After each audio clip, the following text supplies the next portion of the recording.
Salam sahabat inspirasi, pernahkah kita merasa jengkel di dalam gereja?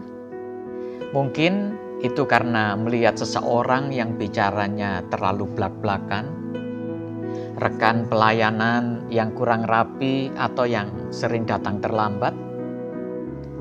Jujur saja, berkumpul dengan sesama orang percaya itu tidak selalu berisi hal-hal yang indah. Terkadang gereja justru menjadi tempat di mana ego dan ketidaksempurnaan saling berbenturan. Rasul Paulus memahami betul dinamika ini saat menulis surat kepada jemaat di Roma.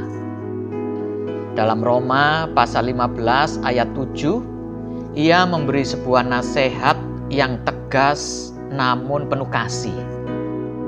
Sebab itu, terimalah satu sama lain, sama seperti Kristus juga telah menerima kita untuk kemuliaan Allah. Jika kita melihat konteksnya, jemaat di Roma saat itu sedang mengalami gesekan tajam antara kelompok Yahudi dan non-Yahudi. Mereka berdebat tentang aturan makanan dan hari-hari sakral. Paulus tidak menyuruh mereka untuk berdebat sampai menemukan siapa yang paling benar. Sebaliknya, ia meminta mereka untuk saling membuka lengan. Kata menerima di sini memiliki arti menyambut seseorang ke dalam lingkaran hidup kita yang paling intim. Seperti halnya mengundang mereka ke meja makan kita, bukan sekedar bersalaman di pintu gerbang. Kisah nyata tentang ketulusan menerima ini terpancar dari kehidupan Dietrich Bonhoeffer, seorang teolog Jerman. Ia memimpin seminari bawah tanah di Finkenwalde. Ia hidup bersama dengan para calon pendeta dari berbagai latar belakang watak yang saling bertolak belakang. Dalam bukunya, Bonhoeffer menulis sebuah kalimat yang berbunyi, "Orang yang mencintai impiannya tentang sebuah komunitas Kristen melebihi daripada mencintai komunitas Kristen itu sendiri, ia akan menghancurkan komunitas tersebut."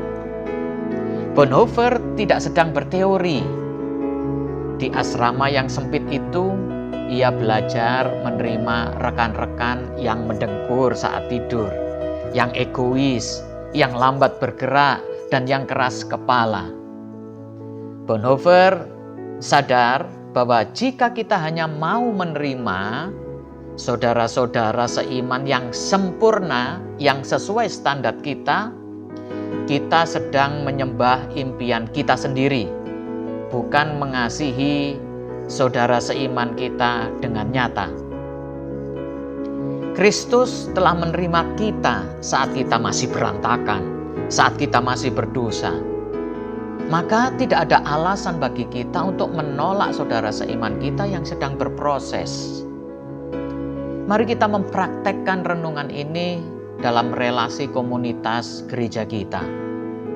Menerima saudara seiman bukan berarti kita menyetujui kesalahan mereka, melainkan memilih untuk berjalan bersama mereka melewati ketidaksempurnaan itu. Berhentilah menuntut gereja menjadi tempat yang steril dari masalah. Sebaliknya, jadikan diri kita tempat perlindungan yang aman bagi saudara seiman yang sedang terluka atau sedang bertumbuh. Sambutlah mereka yang berbeda pandangan atau berbeda karakter dengan kita, karena justru melalui keberagaman yang rukun itulah nama Tuhan dipermuliakan.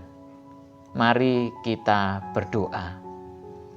Tuhan Yesus, terima kasih karena Engkau telah terlebih dahulu menerima kami apa adanya dengan segala cacat, celah, dan kegagalan kami.